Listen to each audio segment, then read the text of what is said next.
Hello everyone. Today we will talk about how to fix the app of YouTube Music. We will go to settings.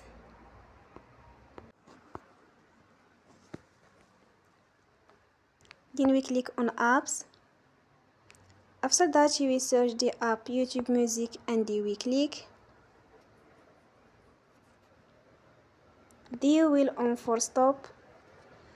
After that we will go to storage.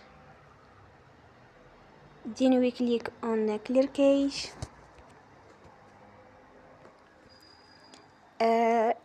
You will go to Play Store and you will update your app. Don't forget to support us by like and subscribe.